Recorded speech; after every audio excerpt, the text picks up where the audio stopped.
Assalamualaikum warahmatullahi wabarakatuh. Kami dari kelompok 3 yang beranggotakan Yuli Rahmawati, NPM 170, Ade Rahman Setiawan, NPM 209, Agung Mustia Budi, NPM 210, Atas Amiratul Aida, NPM 214. Kelompok kami akan mempresentasikan materi yaitu regresi interval, estimasi interval, dan pengujian hipotesis. Persyaratan statistik. Dalam mekanisme yang sebenarnya, untuk membangun sebuah interval kepercayaan dan menguji hipotesis secara statistik, konsep kuncinya sebagai berikut. 1. Probabilitas. 2. Kesalahan tipe 1 dan tipe 2, tingkat signifikansi. 4. Kekuatan uji statistik. Terakhir, interval kepercayaan. Estimasi interval, beberapa ide mendasar. Perlu diketahui juga bahwa bagian terpenting dalam ilmu statistik adalah statistik inference atau statistik inferensial. Statistik induktif mencakup dua hal pokok, yaitu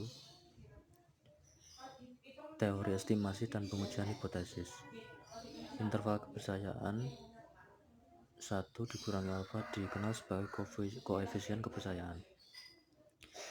Alfa kurung buka kosong lebih kecil dari alfa lebih kecil dari 1 kurung tutup dikenal sebagai signifikansi atau tingkat kepercayaan. Kedua titik ujung dari interval kepercayaan dikenal sebagai batasan kepercayaan. Batas kepercayaan ada dua, yaitu batas kepercayaan bawah dan batas kepercayaan atas.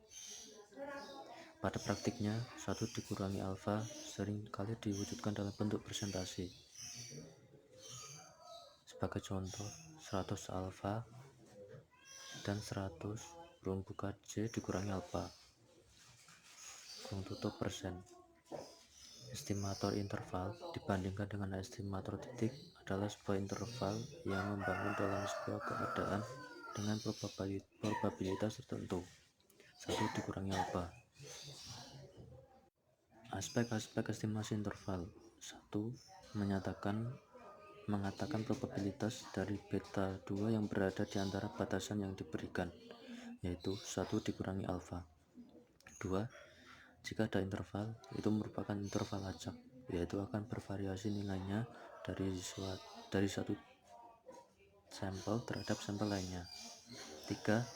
Karena interval kepercayaan bersifat acak, pernyataan probabilitas yang melekat harus diartikan secara jangka panjang, yaitu dengan sampling berulang. Saya Agung Mustia Budi, NPM 0210, melanjutkan penjelasan mengenai interval kepercayaan untuk B1 dan B2 secara simultan.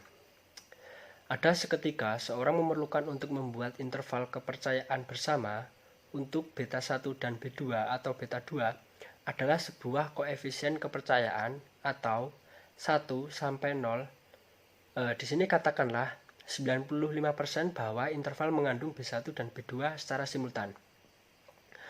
Kemudian interval kepercayaan alfa 2 yaitu PR kurung buka X kuadrat 1 min N kurang dari sama dengan X kuadrat kurang dari sama dengan X kuadrat 12 kurung tutup sama dengan 1 min alfa. Di sini di mana X kuadrat yang berada di tengah-tengah kedua pertidaksamaan yang diberikan pada persamaan yaitu 5, 4, 1.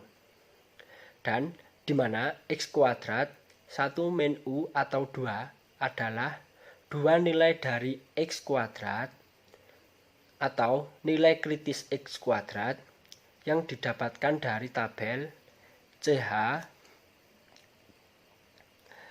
sampai CH square dengan DF N-2 pada kondisi demikian sehingga memotong 100 kurung buka alfa per 2 kurung tutup persen area ekor dari distribusi X kuadrat. Kemudian yang selanjutnya yaitu pengujian hipotesis komentar umum. Dalam bahasa statistika, hipotesis yang dinyatakan disebut sebagai hipotesis nol. dan dilambangkan dengan simbol H alfa. Hipotesis nol biasanya dilancarkan pengujiannya terhadap hipotesis alternatif, di mana hipotesis alternatif yaitu hipotesis yang dipertahankan, yang dilambangkan dengan H, yang dapat menyatakan suatu hal. Misalnya, bahwa beta 2 atau B2 secara nyata berada dari nilai tak terhingga. Maka, hipotesis alternatif bisa sederhana atau komposit atau ganda. Ya, selanjutnya yaitu pengujian hipotesis dengan pendekatan interval kepercayaan. Dalam pengujian dua arah atau pengujian dua ekor, dari hasil regresi yang ditentukan oleh persamaan 3.6.1, kita mengetahui bahwa koefisien kemiringan 0,7240. Anggap kita menetapkan bahwa H.2 beta 2 sama dengan 0,5, kemudian H1 titik 2 beta 2 tidak sama dengan 0,5, maka berdasarkan hipotesis 0, nilai yang sebenarnya dari koefisien kemiringan adalah 0,5, tetapi koefisien kemiringan dinyatakan dalam hipotesis alternatif bernilai lebih kecil atau lebih besar dari 0,3. Hipotesis 0 adalah hipotesis sederhana, sedangkan hipotesis alternatif bersifat komposit atau yang sebenarnya.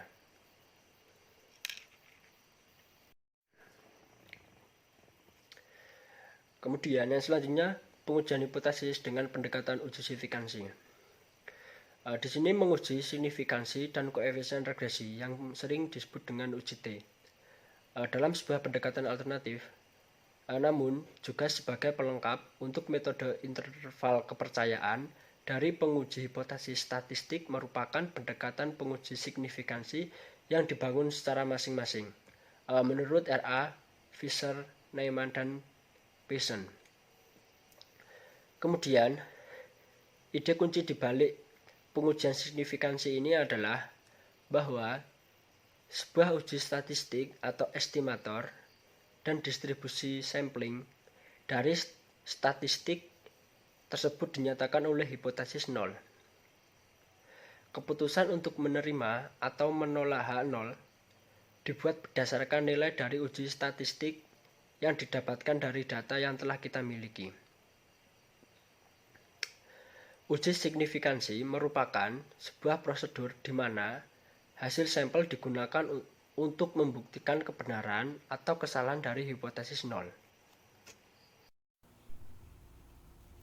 Nah, baik, di pengujian hipotesis ini ada beberapa aspek praktis seperti hipotesis 0 dalam petik 0 dan aturan baku dalam petik 2 mente. Di hipotesis 0 yang sering diuji di sebuah pembuktian empiris ialah beta 2 dibagi maksudnya di H dibagi beta 2 sama dengan 0, atau dengan kata lain koefisien kemiringannya ialah 0. Jadi hipotesis 0 bisa disebut dengan orang-orangan sawah atau strawman, yaitu objek yang menjadi perhatian utama untuk dicari apakah variabel Y berhubungan dengan semua variabel X, yaitu variabel penjelas. Nah, jika tidak ada hubungannya antara variabel Y dengan variabel X, maka untuk menguji hipotesis seperti beta 2 sama dengan 0,3 atau dinilai manapun tidak akan ada artinya. Tetapi hipotesis 0 ini dapat diuji dengan interval kepercayaan atau pendekatan uji T. Di sini seringkali pengujian formal ini dapat ditempuh dengan shortcut, yaitu seperti mengadopsi aturan signifikan dari 2 mente. Aturan 2 mente sendiri, apabila angka derajat bebas ialah 20 atau lebih dan jika tingkat signifikannya A atau alfa ditentukan sebagai 0,05. yaitu hipotesis 0 yang artinya beta 2 sama dengan 0 dapat ditolak jika nilai T yaitu beta 2 sama dengan atau SE. Nah, di slide selanjutnya ini kita akan memilih apakah A di tingkat signifikansi. Berdasarkan pembahasan yang telah kita lakukan di atas, kita akan memilih apakah sebaiknya menolak atau menerima hipotesis 0. Karena di sini sangat tergantung pada nilai A, yaitu alfanya. Kenapa? Karena tingkat signifikansi atau probabilitas untuk melakukan sebuah kesalahan tipe 1 probabilitas untuk menolak sebuah hipotesis nyata. Oleh karena itu, mengenai karakteristik ilmiah dari kesalahan tipe 1 sehubungan dengan kesalahan tipe 2, yaitu probabilitas untuk menerima sebuah hipotesis yang salah. Dan mengapa statistik klasik umumnya memusatkan perhatiannya kepada kesalahan tipe 1. Jadi di sini jika kita mengurangi kesalahan tipe 1, maka kemungkinan kesalahan tipe 2 akan meningkat. Begitupun sebaliknya ya. Dengan demikian untuk sebuah ukuran sampel tertentu, jika kita berusaha untuk mengurangi probabilitasnya dari menolak hipotesis yang benar, pada saat yang bersamaan kita akan meningkatkan probabilitas dari penerimaan hipotesis yang salah. Nah, selanjutnya di slide ini kita akan membahas tentang tingkat signifikansi paling tepat, yaitu di nilai P. Jadi di probabilitas ini dikenal dengan sebagai nilai P atau nilai probabilitas, juga dikenal sebagai tingkat signifikansi yang paling tepat dan terobservasi, ataupun probabilitas yang tepat dalam melakukan kesalahan tipe 1. Dikarenakan secara teknis nilai P ini didefinisikan sebagai tingkat signifikansi yang paling rendah di mana hipotesis 0 dapat ditolak. Nah, selanjutnya di slide ini kita akan menganalisis regresi dan analisis varian, di mana masalah ini estimator dari nilai sebenarnya E yaitu Y1 dengan nilai X tertentu. Apakah yang bisa dilakukan dengan regresi historis? Ini salah satunya yaitu untuk memprediksi atau meramalkan merata upah Y di masa depan beberapa tingkat pendidikan di X. Sini saya akan menjelaskan tentang uji normalitas. Yang pertama adalah histogram residual. Histogram residual sendiri adalah grafis sederhana yang digunakan untuk mempelajari fungsi dan sintal probabilitas dari sebuah variabel acak. Pada garis horizontal, variabel nilai yang digunakan dicari dibagi ke dalam interval yang sesuai, dan di setiap kelas interval dibentuk bujur sangkar dengan tinggi yang sama dengan jumlah observasi pada kelas interval. Apabila dalam pikiran membayangkan bentuk lonceng dari kurva distribusi normal dalam histogram, maka kita akan memperoleh gambaran apakah perkiraan akan sesuai atau tidak. Dan yang kedua adalah prediksi individu. Jika tertarik untuk memprediksi nilai individu Y pada sebuah nilai X tertentu, katakanlah X0, maka seperti yang ditunjukkan di atas tadi, lebih jauh dapat ditunjukkan bahwa Y0 juga mengikuti distribusi normal dengan rata dan varian yang berturut-turut. Membandingkan interval, akan terlihat bahwa interval kepercayaan untuk Y0 individu lebih luas daripada nilai rata Y0. Selanjutnya adalah pola probabilitas normal. Sebuah grafik pembanding sederhana untuk mempelajari mengenai bentuk PDF dari sebuah variabel acak adalah NPP yang menggunakan norma probability paper, yaitu sebuah kertas grafik yang dirancang secara khusus untuk sumbu horizontal atau X dibuat bagian nilai dari variabel yang ingin diketahui, dan pada sumbu vertikal atau Y akan ditunjukkan nilai ekspektasi dari variabel jika memiliki distribusi normal. Selanjutnya yaitu uji normal Jarku-Bera adalah sebuah asimptotik atau pengujian dengan sampel berukuran besar. Hal ini juga didasarkan pada residual OLS. Pengujian ini dimulai dengan menghitung squeness dan kurtosis yang mengukur residual OLS dan menggunakan pengujian statistik. Dan yang terakhir adalah pengujian lain dari model lengkap. Sebagaimana pendalaman atas teori ekonometrika lebih jauh, beberapa pengujian dari model yang sesuai akan diperhatikan. Setelah itu, tetaplah ingat bahwa model regresi berasal dari asumsi sederhana, tidak akan berlaku di setiap kasus permasalahan. Kesimpulan dari materi bab ini adalah yang pertama, titik pengujian estimasi dan hipotesis membentuk dua cabang utama statistik klasik. Yang kedua adalah pengujian hipotesis menjawab pertanyaan ini, apakah hasil yang diperoleh sesuai dengan hipotesis yang ditanyakan atau tidak. Dan yang ketiga adalah terdapat dua pendekatan yang saling melengkapi satu sama lain untuk menjawab pertanyaan sebelumnya, yaitu interval kepercayaan dan pengujian regresi. Dan yang keempat adalah yang mendasari pendekatan interval kepercayaan adalah konsep dari estimasi interval.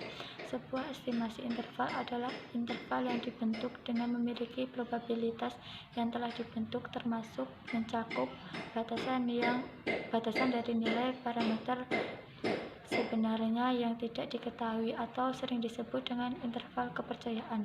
Yang kelima adalah dalam prosedur signifikansi, seseorang menyusun sebuah pengujian statistik dan memeriksa distribusi sampling di bawah hipotesis nol. Pengujian statistik umumnya mengikuti sebuah distribusi normal TF atau chi-square. Yang keenam, pada praktiknya seseorang harus hati-hati dalam menetapkan nilai A, yaitu probabilitas melakukan kesalahan tipe 1 yang dinyatakan dalam sebuah nilai acak 1,5 atau 10%. Lebih baik lagi menyatakan kembali nilai B dari uji statistik tersebut. Selanjutnya yaitu dalam pengujian hipotesis mengasumsikan bahwa model yang dipilih untuk analisis secara empiris cukup dalam arti bahwa prosesnya tidak melanggar satu atau lebih dari asumsi yang mendasari CNLRM. Oleh karena itu, pengujian model lengkap seharusnya dilakukan sebelum pengujian hipotesis. Yang terakhir, apabila modelnya jendela secara praktis, maka dapat digunakan untuk kepentingan peramalan. Akan tetapi, dalam peramalan ini, masa depan dari regresan, setiap individu sebaiknya tidak terlalu melenceng jauh dari jangkauan sampel dari nilai regresor. Sekian presentasi dari kelompok kami. Bila ada kesalahan, kami mohon maaf. Wassalamualaikum warahmatullahi wabarakatuh.